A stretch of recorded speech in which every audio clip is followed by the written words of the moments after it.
சென்றார், தம் காலின் காயங்கள் பார்க்கின்றாரே.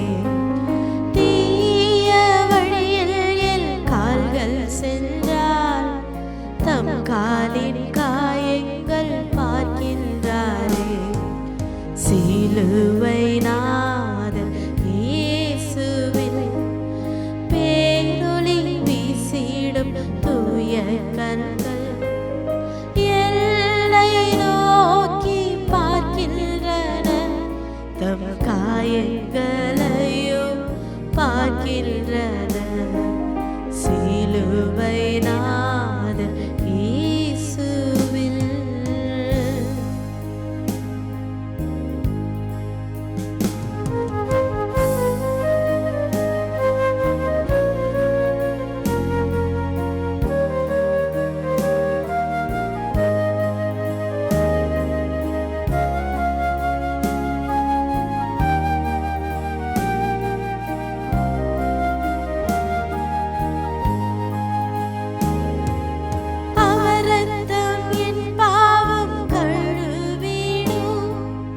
அவர் கண்ணீர் என்னை மெருகேற்றிடும், அவர் ரத்தம் என் பாவம் கழுவிடும். அவர் கண்ணீர் என்னை மெருகேற்றிடும். கலங்கரை விளக்காக ஒளி வீசுவேன், கலங்குவோரை அவர் மந்தை சேர்ப்பேன். கலங்கரை விளக்காக ஒளி வீசுவேன், கலங்குவோரை அவர் மந்தை சேர்ப்பேன். சிலுவை நாதர் இயேசுவின் பேரொளி வீசிடும் தூய கண்கள் எல்லை நோக்கி பார்க்கின்றன, தம் காயங்களையும் பார்க்கின்றன.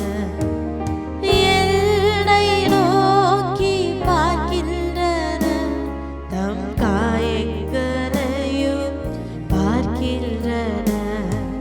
சிலுவை நாதர் இயேசுவில். இயேசுவுக்குள் அன்பான சகோதர சகோதரிகளே, ஆண்டவராகிய இயேசு கிறிஸ்துவினுடைய இனிய பெயரால் இன்றைய தினம் நாம் தியானிக்கக்கூடிய செய்தியின் மைய பொருளாக இயேசுவின் இரத்தத்தினுடைய வல்லமையை குறித்து நாம் தியானிக்கப் போகிறோம். நம்மளுடைய குடும்பத்திலே யாருக்காவது அறுவை சிகிச்சை நடைபெறுகிறது என்றால் அந்த மருத்துவர்கள் அந்த மருத்துவமனையில் இருக்கக்கூடிய அங்கு பணியாற்றுகிறவர்கள் நம்மை பார்த்து சொல்லுவார்கள், இதோ உங்களுடைய குடும்பத்தில் இருக்கிற நபர்களுக்கு இத்தனாம் தேதி இத்தனை மணிக்கு அறுவை சிகிச்சை நடைபெறுகிறது, அதற்கு இத்தனை யூனிட் இரத்தம் தேவைப்படுகிறது என்று சொல்லுவார்கள். நாமும் என்ன செய்வோம்? நம்மளுடைய உறவினர்களையோ நண்பர்களையோ அல்லது பிளட் பேங்கையோ அல்லது இரத்த தானம் செய்யக்கூடிய நல்ல உள்ளங்களையோ தேடி அலைந்து கொண்டிருப்போம். அது ஒரு வேளை ஏ பாசிட்டிவாக இருக்கலாம், அல்லது பி பாசிட்டிவாக இருக்கலாம், அல்லது ஏபி பாசிட்டிவாக இருக்கலாம், அல்லது ஓ பாசிட்டிவாக இருக்கலாம். பிரியமானவர்களே, இந்த இரத்தங்களில் ஏதாவது ஒன்றை தான் அந்த நபருக்கு செலுத்த வேண்டிய இரத்தமாய் இருக்கும். ஆனால் ஆண்டவராகிய இயேசு கிறிஸ்துவினுடைய இரத்தம் எப்படிப்பட்டது என்றால், உலகத்திலே வாழுகிற எந்த மொழி பேசக்கூடியவராய் இருந்தாலும் சரி, என்ன இனத்தவரை சார்ந்தவராய் இருந்தாலும் சரி, அவர் எப்படிப்பட்டவராய் இருந்தாலும் சரி, ஆண்டவரே என்னுடைய வியாதி பலவீன நோய்களில் இருந்து விடுதலை தாரும், உம்முடைய விலைமதிக்க முடியாத இரத்தம் என்னுடைய பாவத்தின் அணுக்களிலே இருக்கக்கூடிய இரத்தத்தின் மீது உம்முடைய வல்லமை பாயட்டும் என்று ஜெபித்தால் ஆண்டவருடைய இரக்கம் மிகப்பெரியது. அவருடைய விலைமதிக்க முடியாத இரத்தத்தால் நம்மளுடைய நோய்களை, நம்மளுடைய பலவீனங்களை எல்லாம் ஆண்டவர் குணமாக்குவார். என் அன்புக்குரிய சகோதர சகோதரியே, ஆண்டவர் ஆகிய இறைவன் தன்னுடைய ஒரே பேரான மகனை இந்த உலகத்திற்கு அனுப்பினதும் அவர் இரத்தம் சிந்தினதனுடைய நோக்கமுமே நம்மளுடைய பாவத்திற்கு கழுவாய் ஆகுமாறுதான் விண்ணக தந்தையாக இருக்கிற இறைவன் தன்னுடைய மகனையே இந்த உலகத்திற்கு நியமித்தார் என்று பரிசுத்த திரு விவிலியத்திலே பவுலடிகளார் ரோமை நகர மக்களுக்கு அவர் கடிதத்தை எழுதுகிற பொழுது ரோமையர் 3வது அதிகாரம் இறை வார்த்தைகள் 25 உள்ள திரு வசனத்திலே சொல்லுகிறார், இரத்தம் சிந்தி மனிதருடைய பாவத்திற்கு கழுவாயாகுமாறு இயேசுவை கடவுள் நியமித்தார். அவரிடம் நம்பிக்கை கொள்வதற்காகவே அவ்வாறு செய்தார். கடவுள் கடந்த காலத்தில் மனிதர் செய்த பாவங்களை கண்டுகொள்ளாமல் விட்டுவிட்டார். இவ்வாறு மனிதரை தமக்கு ஏற்புடைய முறையாய் காட்டினார் என்று. கடவுளுக்கு நாம் ஏற்புடையவர்களாய் மாற்றும்படியாக ஆண்டவராகிய இறைவன் அனைத்து மக்களுடைய பாவங்களுக்காகவும் தன்னுடைய மகனை இரத்தம் சிந்த ஆண்டவர் திருவுளம் வைத்தார். என் அன்புக்குரிய சகோதர சகோதரிகளே, ஆதலால் தான் நாம் வியாதி படுக்கையில் இருக்கும் பொழுது, பலவீனத்தில் இருக்கும் பொழுது, ஆண்டவரே உம்முடைய விலைமதிக்க முடியாத இரத்தத்தால் என்னை கழுவியருளும் என்று நாம் ஜெபிக்கிறோம். ஒரு முறை அப்படித்தான் பிரியமானவர்களே, கடவுளுக்கு பணி செய்யக்கூடிய ஒரு ஊழியக்காரன், பாவத்திலே வாழ்ந்த மனுஷன், ஆண்டவராகிய இறைவனை ஏற்றுக்கொண்டு ஆண்டவருக்குள் அவன் வாழ தீர்மானித்து தன்னுடைய பாவங்களை எல்லாம் அறிக்கையிட்டு மனம் திரும்பி ஆண்டவருடைய அழைப்பை ஏற்று அவன் ஊழியம் செய்கிறான். அவன் ஊழியம் செய்கிற பொழுது கடந்த கால வாழ்க்கையில் அவனுடைய வாழ்க்கையில் நடைபெற்ற நிகழ்வுகளை எல்லாம் செல்லுகிற இடங்களிலெல்லாம் அவன் சாட்சி சொல்கிறான். நான் ஒரு குடிகாரனாய் இருந்தேன், பலவிதமான போதை பழக்கத்திற்கு நான் அடிமையாய் இருந்தேன், என் குடும்பத்தை சரிவர நடத்தாமல் இருந்தேன். ஆனால் என் வாழ்க்கையை முடித்து கொள்ள வேண்டும் என்று நான் ஓடிக்கொண்டிருக்கின்ற பொழுதுதான் இயேசு உன்னை அன்பு செய்கிறார் என்கிற ஒரு வார்த்தையை கேட்டேன். அந்த வார்த்தை நிமித்தமாக நான் ஆண்டவர் இயேசுவை ஏற்றுக்கொண்டேன். நான் விவிலியத்தை படித்தேன். அன்றையிலே இருந்து ஆண்டவருடைய அன்பு என்னை தொட ஆரம்பித்தது. ஆண்டவருக்காக ஏதாவது செய்ய வேண்டும் என்று சொல்லி ஆண்டவருடைய ஊழியத்தை செய்தேன். இன்றைக்கு ஒரு மனிதனாய் வாழ்ந்து கொண்டிருக்கிறேன் என்று அனைத்து இடங்களிலும் அவன் சாட்சி சொல்லலானான். இவன் சாட்சி சொல்வதை கேட்டு அநேக பேர் மனமாற்றம் அடைந்தார்கள். ஆண்டவரிடத்திலே வந்து சேர ஆரம்பித்தார்கள். இது உலகத்தின் அதிபதியாய் இருக்கக்கூடிய பிசாசானவனுக்கு பிடிக்கவில்லை. அவன் என்ன செய்தான் தெரியுமா? இந்த ஊழியக்காரன் ஆண்டவரிடத்தில் ஜெபித்து கொண்டிருக்கின்ற பொழுது அவருக்கு நடுவே வந்து சொல்லுகிறான், நீ இன்னுமா நம்பிக்கொண்டிருக்கிறாய் ஆண்டவரை? ஆண்டவர் உன் பாவத்தை எல்லாம் நினைவிலே வைத்து கொண்டுதான் இருக்கிறார். உன் பாவம் ஒன்று கூட மறக்கப்படவில்லை. பார், நீ செய்த அக்கிரமங்கள், நீ செய்த அநியாயங்கள் என்று சொல்லி அவன் என்னென்ன பாவங்கள், அக்கிரமங்கள், அநியாயங்கள் செய்தாரோ அதையெல்லாம் ஒரு பேப்பரிலே லிஸ்ட் போட்டு அந்த ஊழியக்காரனுக்கு முன்னாடி அவன் வைக்கிறான். அதை பார்த்த உடனே அந்த ஊழியக்காரர் அழுகிறார். ஆண்டவரே, என் பாவங்களை எல்லாம் நீர் மன்னித்து உம்முடைய இரத்தத்தால் கழுவி விட்டேன் அல்லவா சொன்னீர். இதோ என் பாவத்தை எல்லாம் இந்த பிசாசானவன் நினைவு கூறுகிறானே என்று அழுவும் பொழுது ஆண்டவர் ஆகிய இறைவன் மீகா புஸ்தகம் 7வது அதிகாரம் 19 உள்ள வசனத்தை அவர் அந்த ஊழியக்காரனிடத்திலே சொன்னார்.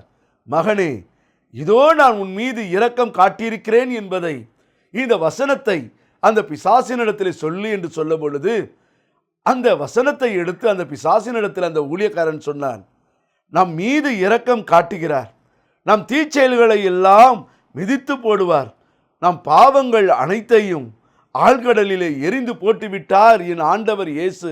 பார், விவிலியத்திலே சொல்லி இருக்கிறது என்று சொல்லும் பொழுதே அவர் ஒரு நோட்டு எடுத்து குறிப்பு எழுதி கொண்டிருந்தார். அதற்கு பக்கத்திலே ஒரு சிவப்பு இங்க் இருக்கிறது.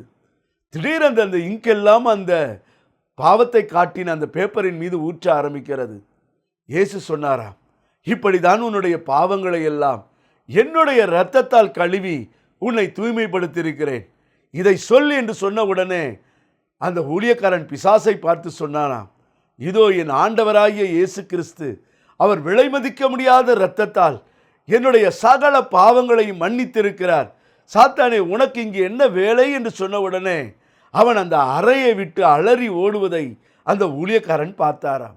என் அன்புக்குரிய சகோதர சகோதரிகளே, இன்றைக்கும் ஆண்டவராகிய இறைவனை நோக்கி, ஆண்டவரே, என்னுடைய சகல பாவத்திலே இருந்தும் நான் பாவத்தின் வாழ்க்கையின் பிடியிலே இருந்தும் என்னுடைய உள்மனதிலே ஆழ்மனதிலே இருக்கக்கூடிய தீய நடத்தையிலே இருந்தும் தீய செயல்பாடுகளிலே இருந்தும் என்னை மீட்க ஆண்டவரே, நீர் விலை கரையமாய் இந்த உலகத்திலே வந்தீரே, சிலுவை மரணத்தை நீர் ஏற்றீரே, உம்முடைய விலைமதிக்க முடியாத இரத்தத்தால் என்னை கழுவும் என்று நீங்கள் கூப்பிட்டீர்கள் என்றால், ஆண்டவருடைய இரத்தம் உங்கள் மீது தெளிக்கப்படுவது மட்டுமல்ல, அந்த சிலுவை நமக்காக சுமந்தாரே, நம்மளுடைய பாவத்திற்காக, நம்மளுடைய மீறுதல்களுக்காக, நம்மளுடைய அநியாயத்திற்காக சுமந்தாரே, அவருடைய அன்பும் இரக்கமும் நம் பாவத்தின் மீது பார்வைப்பட ஆரம்பிக்கும். கடவுளுடைய வல்லமை பாய ஆரம்பிக்கும். ஆண்டவர் நம்மளுடைய பாவங்களையெல்லாம் மன்னிக்க நம்மளுடைய உள்ளத்திலே தூய ஆவியானவரை தூண்டுவார்.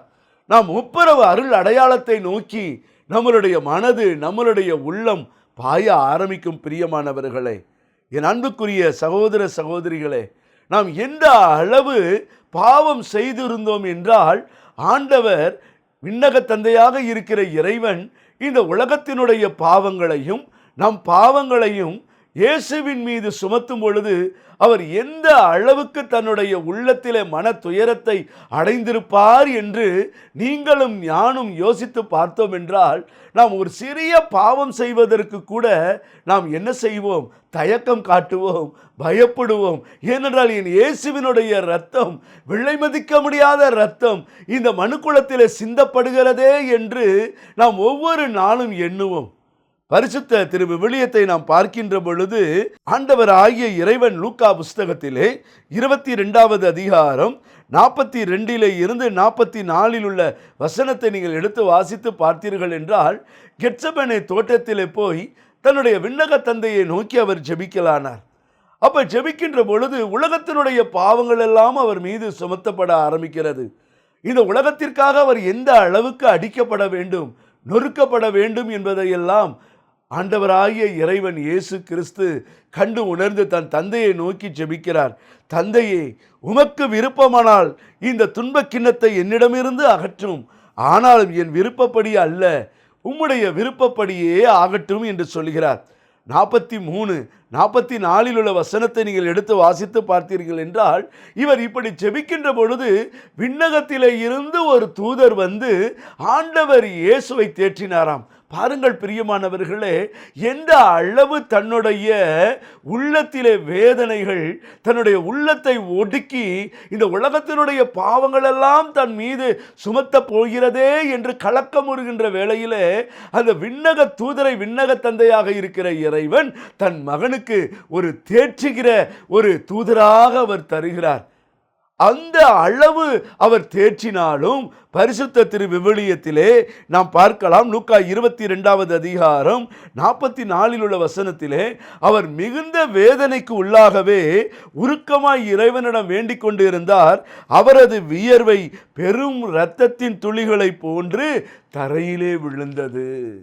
எந்த அளவு அவர் வேதனைப்பட்டிருப்பார் என்று பாருங்கள், எந்த அளவு துக்கப்பட்டிருப்பார் என்று பாருங்கள். அவருடைய வியர்வைகள் எல்லாம் இரத்தத்தினுடைய பெருந்துளிகளாய் இந்த பூமியிலே சிந்தப்பட்டது என்று சொல்லப்படுகிறது.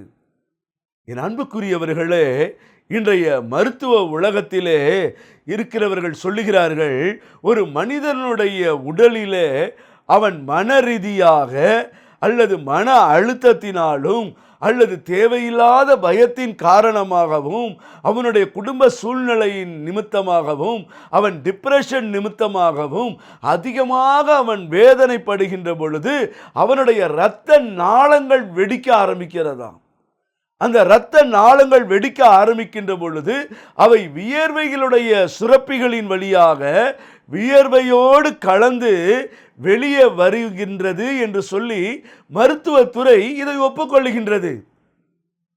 இதை ஒப்புக்கொள்ளுகின்ற இந்த மருத்துவத்துறையினுடைய இந்த அறிக்கைகளை வைத்து நாம் பார்க்கின்ற பொழுது, பிரியமானவர்களே, மருத்துவர் ஃப்ரெட்ரிக் ஜூக்விக் என்னக்கூடிய ஒரு மருத்துவர் இயேசுவினுடைய சிலுவை பாடுகள் என்ற ஒரு நூலில் அவர் சொல்லுகிறார், இவை அனைத்தும் உண்மை என்று சொல்லுகிறார். அப்ப எந்த அளவுக்கு தன்னுடைய சரீரத்தை ஒடுக்கி வியாகுலத்தோடு மிகுந்த கண்ணீரோடு உலகத்தினுடைய மக்களுடைய பாவங்களுக்காக, அக்கிரமங்களுக்காக, அநியாயங்களுக்காக ஆண்டவராகிய இயேசு கெத்செமனி தோட்டத்திலே இரத்த வியர்வை சிந்திருப்பார் என்று பாருங்கள். ஆனால் இன்று நாம் என்ன செய்கிறோம்? பாவத்திலேயே வாழ்ந்து கொண்டிருக்கிறோம். பாவத்திற்காக வழக்காடி கொண்டிருக்கிறோம். பாவத்தை நினைத்து அதிலேயே மகிழ்ந்து கொண்டிருக்கிறோம். ஆனால் இயேசுவினுடைய ஒவ்வொரு வியர்வையினுடைய துளிகளும் எவ்வளவு வேதனை நிறைந்ததாக, எவ்வளவு வியாகுலம் நிறைந்ததாக ஆண்டவர் இயேசு கெத்செமனி தோட்டத்தில் அவர் வேதனை பட்டிருப்பார் என்று பாருங்கள். நாம் ரத்தம் சிந்த வேண்டுங்க. நம்மளுடைய பாவங்களுக்காக, நம்மளுடைய அக்கிரமங்களுக்காக, நம்மளுடைய மீறுதல்களுக்காக நாம் ரத்தம் சிந்தப்பட வேண்டியவர்கள். ஏனென்றால் பரிசுத்த திருமறை நூலிலே எபிரேயருக்கு எழுதின நிருபம் 9வது அதிகாரம் இறை வார்த்தைகள் 22 உள்ள வசனங்கள் சொல்கிறது, ரத்தம் சிந்துதல் இல்லாமல் பாவ மன்னிப்பு இல்லை. அப்போ நம்ம செய்த பாவங்கள் எல்லாம் மன்னிக்கப்படணும்னா மாசற்ற இயேசுவினுடைய ரத்தம் இந்த உலகத்தில் சிந்த வேண்டும் என்று விண்ணக தந்தையாக இருக்கிற இறைவன் விரும்பினார். ஏன் தெரியுமா? உங்கள் மீதும் என் மீதும் இந்த உலகத்தின் மீதும் ஆண்டவர் கொண்டிருக்கக்கூடிய அன்புங்க, அவருடைய இரக்கங்க, அவருடைய விலை மதிக்க முடியாத மனதுருக்கங்க, அவருடைய அளப்பரிய பாசங்க. அதனால தான் தன்னுடைய ஒரே மகனை இந்த உலகத்திற்கு அவர் கொடுத்தார். ஆண்டவர் இயேசு ரத்தம் சிந்தினாருங்க. நம்மளுடைய பாவங்களுக்காக, நம்மளுடைய மீறுதல்களுக்காக. லேவியர் புஸ்தகத்தை நீங்கள் எடுத்து வாசித்து பார்த்தீர்கள் என்றால், ஏன் ஆண்டவர் இயேசு ரத்தம் சிந்த வேண்டும் என்று பார்க்கின்ற பொழுது, ஒரு மனுஷனுடைய உயிர் அவனுடைய குருதியிலே இருக்கிறது என்று லேவியர் 17:11 சொல்லுகிறது. அப்போ ஒரு மனுஷனுடைய உயிர் எங்க இருக்குதுன்னு பார்த்தீங்கன்னா அவனுடைய இரத்தத்திலே தான் இருக்கக்கூடியது. ஏன்னா இரத்தத்திற்கு உணர்வு இருக்கிறது, இரத்தம் பேசக்கூடியது, இரத்தம் ஆண்டவரை நோக்கி முறையிடக்கூடியது என்பதை நாம் விவிலியத்திலே நாம் பார்க்கலாம். காயின் ஆபேலை கொன்று விடுகிறார். ஆபேலை கொன்று விட்ட பிறகு அவர் மனதார அவர் வாழ்ந்து கொண்டிருக்கின்ற பொழுது ஆண்டவராகிய இறைவன் காயினை பார்த்து ஒரு வார்த்தையை கேட்கிறார். தொடக்க நூல் புஸ்தகம் 4வது அதிகாரம் 10 உள்ள வசனத்தை நீங்கள் எடுத்து வாசித்து பார்த்தீர்கள் என்றால், நீ என்ன செய்து விட்டாய்? உன் சகோதரன் இரத்த குரல் மண்ணிலே இருந்து என்னை நோக்கி கதறி கொண்டிருக்கிறது என்று சொல்லுகிறார். உன் சகோதரனுடைய இரத்த குரல். என் அன்புக்குரிய சகோதரனை, சகோதரியே, இன்றைக்கு நம்மளுடைய குடும்பத்தில் எத்தனை விதமான இரத்த குரல்கள் இன்றைக்கு மண்ணிலே இருந்து விண்ணை நோக்கி முறையிட்டு கொண்டிருக்கிறது. இன்னைக்கு குடும்ப வாழ்க்கையில் இருக்கக்கூடிய ஒரு கணவன் மனைவியாய் இருக்கலாம், அல்லது புதிதான திருமணமான தம்பதியர்களாய் இருக்கலாம்.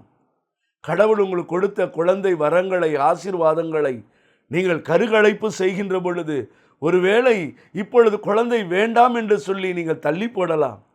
ஆனால் அந்த குழந்தையினுடைய சதைகள், பிண்டங்கள் எல்லாம் பீத்து எடுக்கின்ற பொழுது அந்த இரத்தங்கள் எல்லாம் வெளியேறி அந்த குழந்தை மாண்டு போனது. அந்த குழந்தையினுடைய இரத்த குரலும் இன்றைக்கு மண்ணில இருந்து விண்ணை நோக்கி இந்த ஆபேலினுடைய குரலை போல இன்றைக்கு தன்னுடைய இறைவனிடத்திலே, ஆண்டவராகிய இயேசுவினிடத்திலே இன்றைக்கு என்ன கேட்கிறது? என்னுடைய தாய் தகப்பனை நீங்க விசாரிங்க என்று சொல்கிறது. நாம் இதனால் வரைக்கும் நம்மளுடைய பாவத்திற்காகவோ, நம்மளுடைய மீறுதல்களுக்காகவோ, நாம் செய்த தவறுகளுக்காகவோ, நாம் செய்த அபாஷன்களுக்காகவோ, சிறு குழந்தைகளை, மாசற்ற குழந்தைகளை கருவறையிலேயே அழித்தோமே, அதற்காகவோ இறைவனிடத்தில் நம்ம மன்னிப்பு கேட்கலங்க. இன்னைக்கு ஆண்டவர் சொல்றார், என் மகனே, மகளே, என்னுடைய ரத்தம் இந்த சிறு குழந்தைக்காகவும் சிந்தப்பட்டு இருக்கிறது.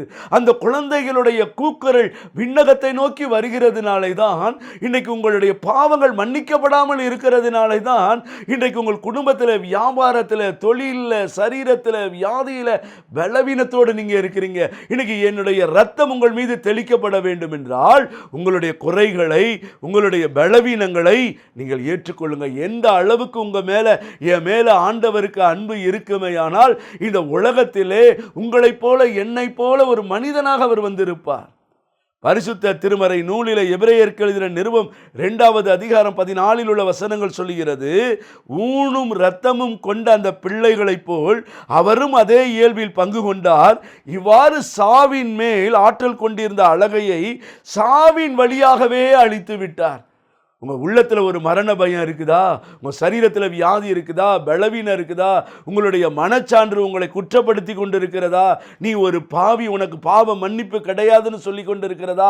இந்த வேளையில் ஆண்டவர்கிட்ட சொல்லுங்க, ஆண்டவரே நான் மன்னிப்பு கேட்குறேன், எனக்கு பாவ மன்னிப்பை நீங்கள் தாங்க. இரத்த சிந்துதல் இல்லாமல் பாவ மன்னிப்பு இல்லைன்னு சொல்கிறீங்களே, உம்முடைய இரத்தம் என்னுடைய சகல பாவங்களில் இருந்தும் எனக்கு விடுதலை கொடுக்கட்டும் என்று சொல்லி ஆண்டவரை நோக்கி இந்த வேளையில் நீங்கள் முறையிடுங்க. ஆண்டவரை நோக்கி நீங்கள் கூப்பிட்டு பாருங்க. ஆண்டவரை நோக்கி நீங்கள் ஜெபம் பண்ணி பாருங்க. ஒப்புரவு அருள் அடையாளத்தை நோக்கி நீங்கள் இந்த வேளையிலே சென்று பாவ அறிக்கை செய்யுங்க. ஆண்டவர் உங்கள் குடும்பத்திற்கு மீட்பை தரப்போகிறார். கண்களை மூடி நாம் ஜெபம் செய்ய போகிறோம். கண்களை மூடுவோமா? உங்களை நேசிக்கிற அன்பின் பரலோக பிதாவாகிய தெய்வமே, இந்த நிகழ்வுகளை பார்த்து கொண்டிருக்கிற நம்முடைய பிள்ளைகளுடைய வாழ்க்கையில ஆண்டவரே, உம்முடைய பிள்ளைகள் எவ்வளவு மனதுருக்கத்தோடு உம்மை நோக்கி பார்க்கிறார்கள். ஆண்டவரே, பாஸ்கா ஆட்டுக்குட்டி தெளிக்கப்பட்ட வீட்டில் எல்லாம் உம்முடைய பாதுகாப்பு இருந்ததைப் போல உம்முடைய பிள்ளைகள் இயேசுவே உம்முடைய விலை மதிக்க முடியாத இரத்தம் எங்கள் வீட்டின் மீதும் வீட்டில் இருக்கிற ஒவ்வொரு உறுப்பினர்கள் மீதும் எங்கள் மீதும் பாயட்டும் என்று ஜெபித்துக் கொண்டிருக்கிறார்களே. குத்தி திறக்கப்பட்ட விழாவில இருந்து பொங்கி வழிந்தோடுகிற அந்த இரத்தமும் தண்ணீரும் ஆண்டவரே, பிள்ளைகளுடைய சகல பாவங்களின் மீதும் சாபங்களின் மீதும் ஊற்றுப்படும்படியாய் இந்த வேளையில் நாங்கள் ஜெபிக்கிறோம். ஆண்டவரே, எத்தனை குடும்பத்திலே சாபங்கள், எத்தனை குடும்பத்திலே தலைமுறையாய் வரக்கூடிய பாவத்தின் விளைவாக வரக்கூடிய சாபத்தினுடைய கொடூரங்கள் ஆண்டவரே, தொடர்ந்து வரக்கூடிய மரணங்கள், தொடர்ந்து வரக்கூடிய விபத்துகள், தொடர்ந்து வரக்கூடிய நோய்கள், இவற்றிலே இருந்து ஆண்டவரே இந்த பிள்ளைகளை தலைமுறை சாபத்திலே இருந்து உம்முடைய விலைமதிக்க முடியாத இரத்தம் மீட்பு கொள்ளும்படியாய் இந்த வெளியில ஜெபிக்கிறோம். ஆண்டவரே அப்பா, அந்த பிள்ளைகள் தங்களுடைய பாவங்களை ஏற்றுக்கொள்ளுகிறார்கள், தங்களுடைய குற்றம் குறைகளை ஏற்றுக்கொள்ளுகிறார்கள்.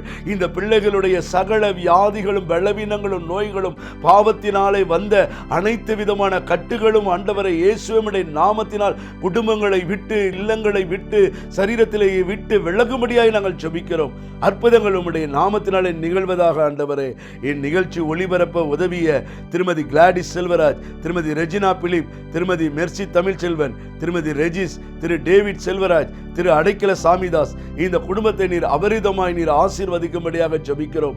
இவர்களுடைய இல்லங்களிலும் ஆண்டவரே உம்முடைய விலைமதிக்க முடியாத இரத்தம் பாயட்டும். ஆண்டவரே, இந்த நிகழ்ச்சி பார்த்து கொண்டிருக்கிற பிள்ளைகளுடைய வாழ்க்கையிலே ஆண்டவரே உம்முடைய திரு இரத்தத்தினுடைய வல்லமையை உணர்ந்து இவர்கள் சாட்சிகளாய் மாற உம்முடைய அற்புதத்தை எல்லா மக்களுக்கும் எடுத்துரைக்க உதவி செய்வீர்களாக.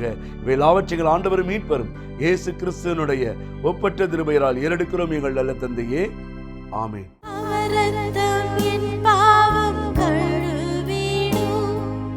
அவர் கண்ணீர் என்னை மெருகேற்றிடும், அவர் இரத்தம் என் பாவம் கழுவிடும், அவர் கண்ணீர் என்னை மெருகேற்றிடும். கலங்கரை விளக்காக ஒளி வீசுவேன், கலங்குவோரை அவர் மந்தை சேர்வேன். கலங்கரை விளக்காக ஒளி வீசுவேன், கலங்குவோரை அவர் மந்தை சேர்வேன். சிலுவை நாதர் இயேசுவின் பேரொளி வீசிடும் தூய கல்கள் எல்லை நோக்கி பார்க்கின்றன, தம் காயங்களையும் பார்க்கின்றன. எல்லை நோக்கி பார்க்கின்றன, தம் காயங்களையும் பார்க்கின்றன. சிலுவை நாதர் இயேசுவில். அன்பிற்குரியவர்களே, கத்தோலிக்க திருஅவையின் போதனைகளையும் புனிதர்களின் உறவுகளையும் அறிந்து குழு சபங்களிலும் அன்பியங்களிலும் இறைவார்த்தையை பகிர உங்களுக்கு விருப்பமா, ஆர்வமா? அப்படியெனில் பல்வேறு தலைப்புகளில் விவிலிய அடிப்படையில் நீங்கள் பார்க்க, புரிந்து கொள்ள இயேசுவே நம் மீட்பர் குழுவினரின் YNM சேனலை சப்ஸ்கிரைப் செய்யுங்கள். அப்படியே பெல் பட்டனை கிளிக் செய்யுங்கள். நீங்கள் சப்ஸ்கிரைப் செய்தமைக்கு நன்றி.